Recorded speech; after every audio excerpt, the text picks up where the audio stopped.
Mas aquele é novinho. Mas o catador também é. Só que ele tá se acalmando. Vamos aqui. Olha ali. O que foi? Foi. Ele é abusado, né? Vamos segurar. Cachorro. Quer carinho? Estamos ao vivo, hein? Paz. Paz e graça. Boa noite a todos. Irmão Celso. E o nosso Lilica. A Lilica está aí também. E aqui está o Catatal. Aqui está meu bichinho.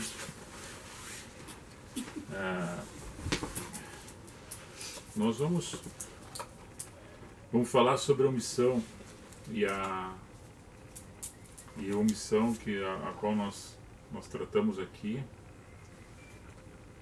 relacionamos Pilatos, esse fato aí do lavar as mãos, o ato de lavar as mãos, de virar as costas talvez, de passar e ver alguma coisa e não fazer nada, tendo possibilidade de realizar e não realiza, um socorro, uma ajuda, um auxílio.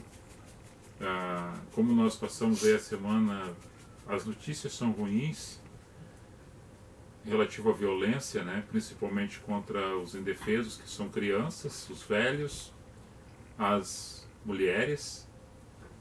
Claro que a violência nenhuma deve ser contemplada de uma forma positiva, sempre será negativa.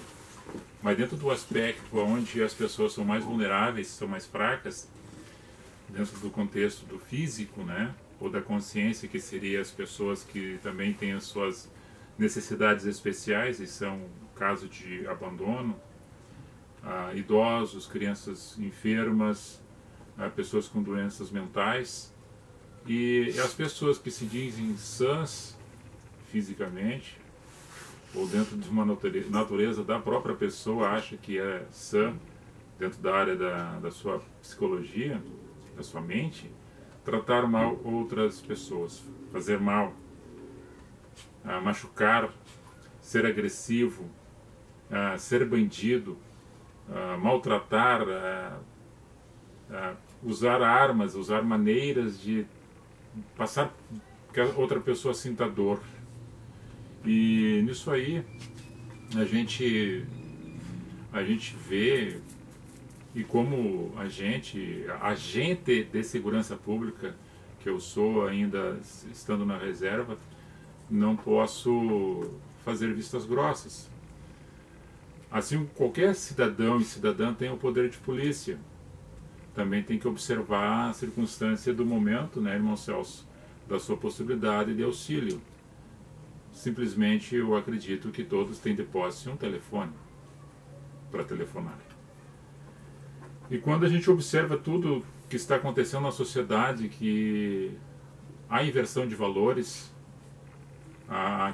quem combate o mal, quem fala as coisas contra as injustiças sociais, contra o desemprego, contra a miséria, contra a fome, contra o desperdício de dinheiro público, e quem está vendo, quem tem a possibilidade de trancar, de dizer não, e de não deixar que isso aconteça, ele também está se omitindo e está favorecendo coisas ruins que vai corresponder de forma negativa para a sociedade, e várias famílias serão atingidas. E dentro do Brasil aí a gente vê um atraso muito grande, sendo um país enorme como é, rico como é. Em torno de 40% da população brasileira não tem saneamento básico, que é o causador de vários tipos de enfermidade que lotam os hospitais. E isso é um trabalho preventivo. E quando nós observamos que há desvios dos recursos que deveriam ser investidos nessas áreas, que é o trabalho preventivo, nas bases, nas comunidades, nas periferias, e na formação e geração de emprego, para também formar os adolescentes em alguma área técnica, para abrir mercado de trabalho, investir nos setores primários, na construção civil, na agricultura, que gera emprego e renda, nós vimos os governantes muito omissos. Quem tem o poder na caneta, que tem a possibilidade de execução, não o faz. E fica omisso. E nessa omissão, muitos fatores negativos acontecem e retornam em desabono para a própria sociedade. A criminalidade aumenta, o desemprego aumenta, a fome aumenta, a desigualdade social aumenta, os hospitais aumentam o influxo de pessoas, a mortalidade infantil e, em cima disso aí, também a drogadição, há vários fatores que atacam as famílias. E nós, qualquer pessoa, qualquer cidadão que está na sociedade deve observar isso e fazer alguma coisa, não se omitindo. Porque se pensa de uma forma que possa fazer alguma coisa diferente, que faça, não seja omisso. Um outro fato que bateram muito nessa semana também em relação a aquele ditado, aquele jargão que fala em briga de casal, marido e mulher, que seja, né? Não se mete a colher. E aí outro dia eu conversava até com outras pessoas referente a isso aí, dizendo que... Vou pegar uma almofada aqui. Que Pô, mas está matando a mulher. Daí o cara disse, não, ninguém se mete porque é briga de casal, é costumeiro isso. E a mulher tá sendo agredida, acaba de morrer, acabando de ser morta. Uma criança também chorando, sendo espancada, e as pessoas não se envolvem porque não tem nada a ver com outra família. Isso é omissão. Eu estou falando das pessoas mais fracas. Isso não quer dizer que o homem também não possa ser agredido e alguém possa entrar com ação ou telefonar e pedir auxílio, pedir socorro para que não aconteça um crime e uma pessoa seja vitimada de morte decorrente da violência das pessoas e a omissão dos outros que possam fazer alguma coisa. E eu vou ler, nós vamos ler alguns textos, mas eu vou começar por mim, esse texto aqui que fala de Pilatos, que ele se torna um grande... era um governo que representava Roma ali na Judéia, que governou aproximadamente 10 anos, de 26 a 36 na era cristã. E num dado momento que Jesus é entregue, levado à corte, na presença dele, passando antes pelo Sinédrio, que era a Suprema Corte das leis e das organizações judaicas, as leis de Israel, onde Anás e Caifás, o sumo sacerdote, tentando arrumar a maneira que ele fosse preso, entregue ao governo romano e fosse penalizado devido à inveja, devido a ele falar a verdade, e colocaram ele como se fosse um homem blasfemo que falava que ele era Deus, que ele era filho de Deus, que ele era o Messias, e que ele veio a pegar o reino, que ele ia colocar um novo reino.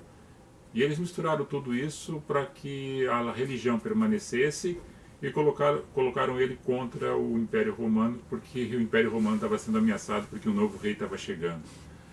Então tudo isso aí, nós vamos ler alguns versículos, analisando na ótica do hoje, dos fatos que aconteceram no passado, na pessoa de Pilatos, na pessoa de Cristo e nos religiosos. Aí nós vemos duas potestades, né? Que é a religião e que é o meio político, o governo. Tanto um como o outro, um acusou e outros se omitiram e outros gritaram mais alto para que soltasse o ladrão, Barrabás, e prendesse e crucificassem a Cristo. Então eu vou ler aqui um texto, para não ficar somente nas minhas palavras, depois o irmão Celso também vai ler, meu bichinho aqui também vai ler a passagem. E a parte que eu vou ler está em Mateus 27:16 a seguir, que fala assim: e tinha então um preso bem conhecido do povo, que chamava-se Barrabás. Portanto, estando eles reunidos, disseram a Pilatos: qual quereis que vos solte, Barrabás ou Jesus chamado Cristo? Porque sabia que por inveja o haviam entregado. E estando ele sentado no tribunal, sua mulher mandou-lhe dizer: não entres na questão deste justo, porque um sonho muito sofri por causa dele. Mas os príncipes dos sacerdotes e os anciões persuadiram a multidão que pedissem Barrabás e matassem Jesus. E respondendo o governador, disse-lhe: qual destes dois quereis que vos eu solte? Eles disseram: Barrabás. Disse-lhes então Pilatos: que farei? Então Jesus, chamado Cristo. Disseram-lhe todos: seja crucificado. O governador, porém, disse: mas que mal ele fez? E eles mais clamavam, dizendo: seja crucificado. Então Pilatos, vendo que nada aproveitava antes o tumulto, crescia, tomando A água lavou as mãos diante da multidão, dizendo: estou inocente do sangue desse justo, considerai isso. Respondendo todo o povo, disse: o seu sangue caia sobre nós e sobre nossos filhos. Então soltou-lhes Barrabás e, tendo mandado açoitar a Jesus, o entregou para que fosse crucificado. Um ato de lavar as mãos aqui de Pilatos, ele está se omitindo de uma responsabilidade, no fato. Bom, Jesus estava na caminhada dele do Gólgota, desde o início do seu nascimento, para cumprir o que estava escrito. Pela morte de um homem, todo aquele que confessasse seria salvo. Cristo veio o Cordeiro do mundo para tirar, veio o mundo como Cordeiro para tirar o pecado do mundo. E o seu sangue derramado no altar dizia que não precisava mais sacrifício de tolo, de matar animais, porque seu sangue seria aspergido e cessaria o tempo da lei, o véu do tempo se rasga e dá o livre acesso a Deus, por intermédio da morte de cruz. O que eu me refiro na pessoa de Pilatos, assim que poderia citar também Judas, que foi o que traiu, são as fraquezas das pessoas. A decorrente das suas escolhas, dos seus pensamentos, das suas opções, Pilatos ali ele dá a entender que ele quer passar a responsabilidade que era dele para o povo, ele se omite e tinha medo das lideranças a qual ele era subordinado, que era o Império Romano, que ele era um governador que representava a corte romana. Assim como muitas pessoas hoje, dentro da sociedade, dentro do poderio governamental, se omite de fazer alguma coisa porque ele passa a responsabilidade para as outras pessoas e fica omisso, lava suas mãos. Ele tem algum conluio, alguma ligação com alguém superior a ele e não o faz porque de repente pode ser cortado, bitolado e aquelas coisas que ele teria acesso não vai ter mais porque ele falou alguma coisa e fez alguma coisa contra o governo a qual ele pertence. O medo, a vaidade, o cargo que ele ocupa, tudo isso coloca pensamentos ruins, negativos e às vezes não fazendo parte do próprio caráter, mas aí demonstra o seu caráter porque o poder está acima de qualquer momento de situação, mesmo que seja questão de injustiça. As pessoas se omitem de fazer as coisas certas e fazer as coisas que são justas. E aqui foi um fato. E ali a multidão gritou mais alto que soltasse o ladrão, incitado pelos religiosos, os sacerdotes, os anciões da religião. Porque a vaidade, a inveja era muito grande em relação ao que o Cristo anunciava, o amor, o perdão, a reconciliação e o reino nascendo nas pessoas. Nascendo. E as pessoas se libertando do sistema religioso e libertando-se, tendo conhecimento, libertando-se do poderio que o Império Romano trazia sob jugo nas pessoas naquele momento, naquela ocasião, naquela geografia ali da antiga Judéia. Então, irmão, eu peço que o irmão lê seus versículos ali para complementar o assunto. Começar com João no capítulo 6, no versículo 32. Disse-lhe, pois, Jesus: na verdade vos digo, Moisés não vos deu o pão do céu, mas meu Pai vos dá o verdadeiro pão do céu. Nesse momento aí nós observamos que Cristo vem anunciando que os judeus estavam ali, grande grupo de religiosos, os discípulos estavam juntos, que falavam que Moisés, na travessia do deserto, caiu maná do céu, e só que eles tinham que comer no mesmo dia, não poderia guardar para outro dia porque estragava. E Jesus dizendo assim para eles, para que entendesse, nós entendêssemos também hoje, que Jesus é esse pão que dá vida.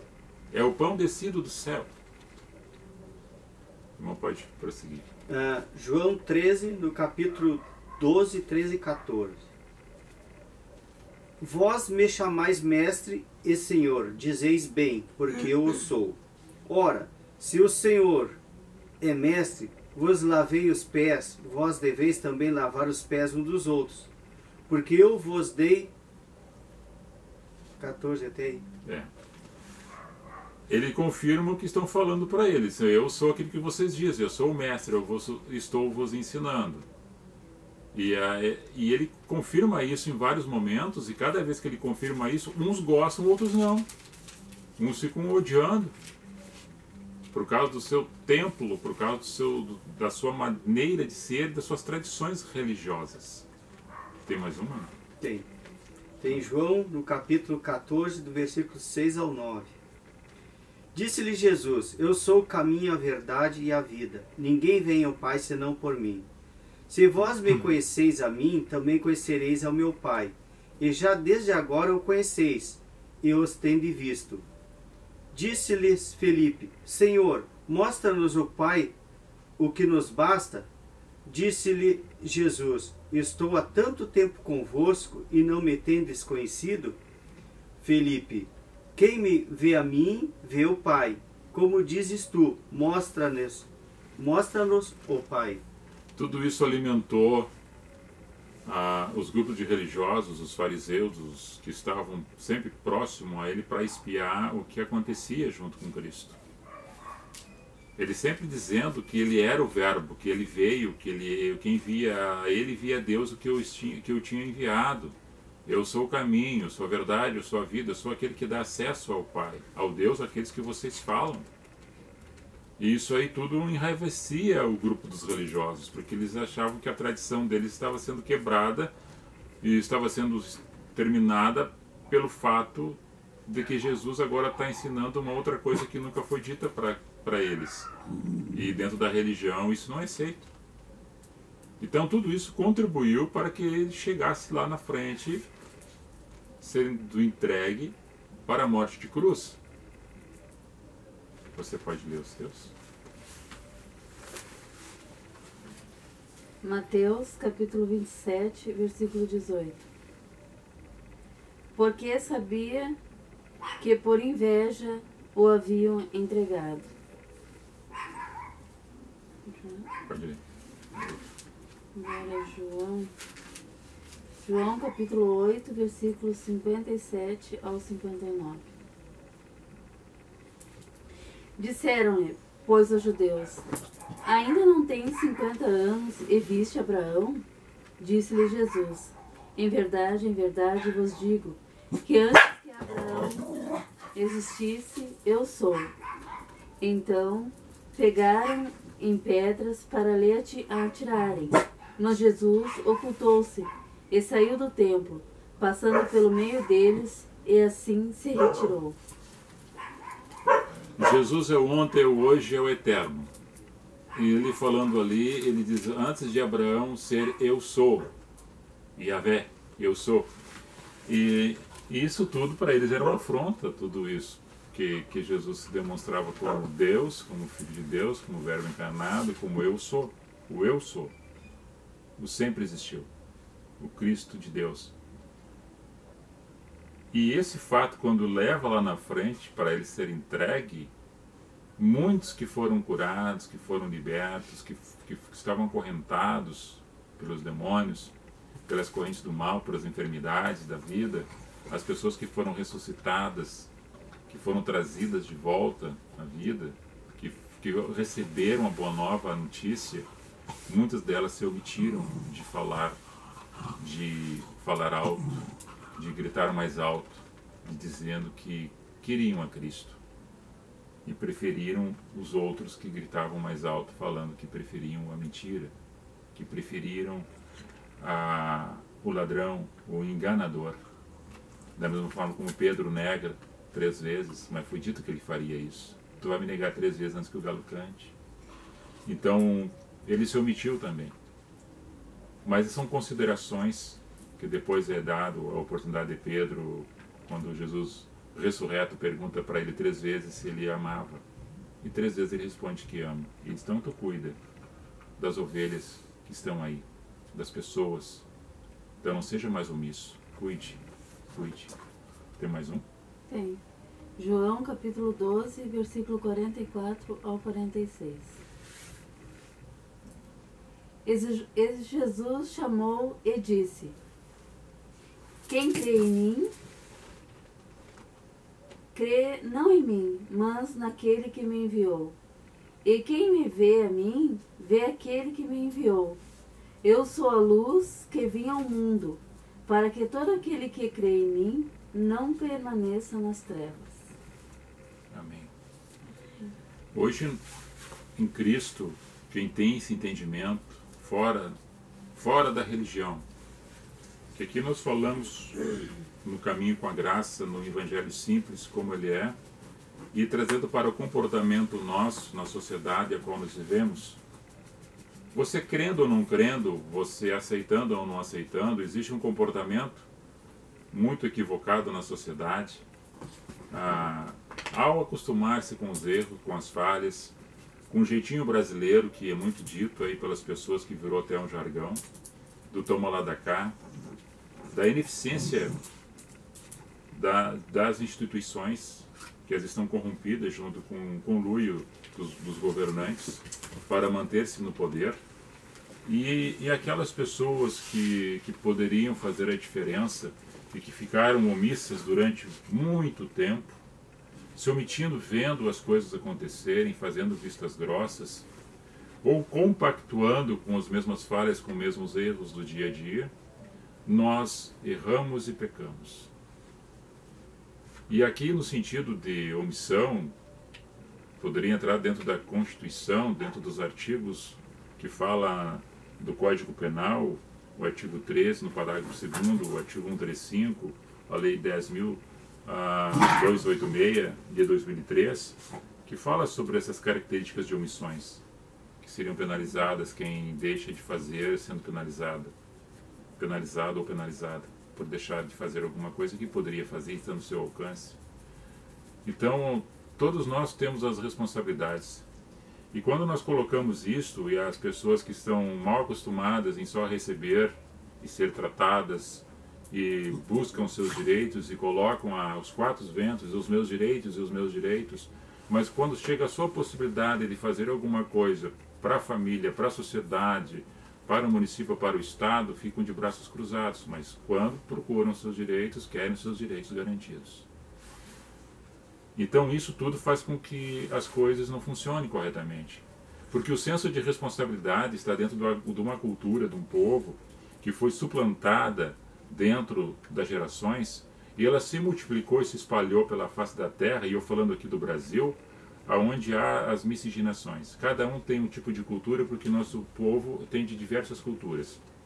E isso nós já falamos em outras ocasiões, em relação à raiz daquilo que traz consigo, da cultura que aprendeu, achando que cortando aquela raiz que veio lá de trás, vai deixar de existir a sua essência, porque os costumes e os hábitos dos antigos, trazendo até hoje, e tem que levar até o fim da eternidade, passar de geração em geração. Certas culturas que são falhas e decadentes, que não levam a lugar nenhum, elas devem ser abolidas e entendidas que isso seria um sacrifício de tolo, que isso leva somente à morte, e que isso não dá crescimento e desenvolvimento social, que as famílias se perdem na sociedade, que aquilo que era bom deixaram de fazer. Por exemplo, nós tínhamos duas matérias muito importantes nas escolas, que era Educação Moral e Cívica, ou o SPB, que dava doutrinas para as crianças e suas responsabilidades como cidadão e civismo. E hoje, isso não mais tem nas escolas. E muitas vezes, quando nós observamos que tem alguma classe quebrada, alguma parede depredada, lixo sendo jogado pelo vento, porque alguém largou no chão, e alguém passa e não junta, sendo omisso à limpeza, sendo omisso à organização, não conhecem a letra nem o hino brasileiro, nem o hino rio-grandense, não respeitam mais os professores, nem os seus pais, uma inversão muito grande de valores, porque o poder que tinha, que era do poder da consciência, da conscientização, não a questão imposta, mas uma questão consciente, não é questão imposta que nem o governo faz, que imposta, que coloca taxa e que o contribuinte é obrigado a pagar, senão o seu nome vai para o Serasa. E senão ele não pode fazer compras porque o CPF dele é trancado. Isso é diferente. Daí nós falamos de uma democracia que não está tão democrática assim, porque alguns não compreenderam a parte da democracia, levando para a libertinagem. Só querem seus direitos, mas não cumprem com suas obrigações e com seus deveres. E aí são omissos em relação à sociedade, aos seus próprios filhos, à sua própria casa, ao seu próprio conceito de alimentação, de trabalho e de organização. E aí nós vivemos no meio disso tudo. E isso faz parte de um conjunto de história que veio há anos se mal acostumando e se propagando com o desgoverno, e as famílias foram se perdendo a sua essência daquilo que era a boa cultura, o bom costume, a boa tradição de nós termos as nossas responsabilidades e vivermos em harmonia na sociedade, um cooperando com o outro, não sendo omissos com o erro, não sendo omisso com as falcatruas, não sendo omisso com os crimes, não compactuando com tudo isso, mas combatendo de uma forma íntegra, sincera, ordeira, observando as leis, sendo cidadão honesto, e isso não seria mais nada do que o natural. E agora nós falamos disso aí de uma forma simples, de uma natureza cristã, com a mente transformada e com o coração renovado, cheio de amor em Cristo, e às vezes não somos compreendidos. Por quê? Isso é andar na contramão da sociedade. E aí vão compactuando, vão fazendo, vai tendo descrédito de todos os poderes, a qual as pessoas mais não acreditam mais em ninguém. Porque ficou tão infiltrado as coisas erradas no meio de todos os lugares, que as pessoas estão se agarrando até alguma coisa que não mais vale. Acha que esta é a tábua da salvação, esse é o bote salva-vida que está chegando. Então nós temos que fazer a análise nossa mesmo do nosso comportamento. Porque a gente conversa sobre o princípio disso tudo, quando nós lançamos o olhar somente de julgar os outros, achando que só os outros fazem as coisas erradas, e não olhamos para nós que nós também cometemos as coisas erradas, que nós estamos na sociedade fazendo as mesmas coisas erradas que os outros, só lançamos culpa nos outros e nós não observamos nós. Então isso falta da gente mesmo ser consciente, da gente trabalhar de uma forma mais harmoniosa para que a família, a sociedade se desenvolva. Então não sejamos omissos com tudo isso. Nós podemos denunciar o erro, tem os números de telefone que faz as denúncias anônimas e ninguém precisa ser conhecido. Nós podemos ajudar alguém que está necessitado ou que está abandonado e trazer a responsabilidade daquele que o abandonou, que ele seja penalizado. Então, tudo isso faz com que o poder que cada um de nós tem em relação da sua consciência, mas eu digo assim, invólucro do amor, da paciência, do respeito e da harmonia. Desse princípio todo, tu não precisa ser um cético religioso, tu não precisa dizer que tu frequenta ou tu vai nos teus cultos todos os dias que tem, e automaticamente muitas vezes tu pode fazer alguma coisa para alguém e deixa de fazer. Então é ser um fariseu na sociedade. Dizer que tu ganhou tantos votos e hoje tu é um governante e agora mudou, ou não, tu sempre foi assim, na verdade. O poder foi dado, o dinheiro veio e as pessoas mostraram aquilo que era, que sempre foram. Agora nós podemos mudar um pouco, para melhor, eu acredito. Entender que nós podemos manter o equilíbrio e favorecer toda a sociedade e ajudar com que os outros cresçam, evoluam no conhecimento, no trabalho, na educação. E isso, nós investindo em todos esses aspectos, nós teremos pessoas mais saudáveis e também trará mais segurança a todos. As reclamações existem, as pessoas estão sempre descontentes, mas muitas vezes estão de braços cruzados, vendo as coisas acontecerem, e no outro momento, quando estavam na situação, quando o seu governante estava governando, aquela liderança que ele adorava, que idolatrava, tudo podia fazer errado, que não tinha problema nenhum. Então defende-se muito dos critérios de bandeiras, né? De bandeiras, e não entenderam a questão da ideologia do amor, da pacificação, do respeito, de viver bem, em paz, não se omitindo das coisas para se satisfazer a sua própria carne, para manter-se numa vontade de quem olha, ele está andando conforme eu quero, passar a responsabilidade para os outros, que é dele ou dela. Então isso tudo faz com que a gente, junto na sociedade, porque nós vivemos no meio da sociedade, fizemos parte dessa parcela, automaticamente nós também somos vítima do erro de muitas pessoas que a gente não concorda, mas somos vitimizados junto porque uma grande maioria grita Barrabás.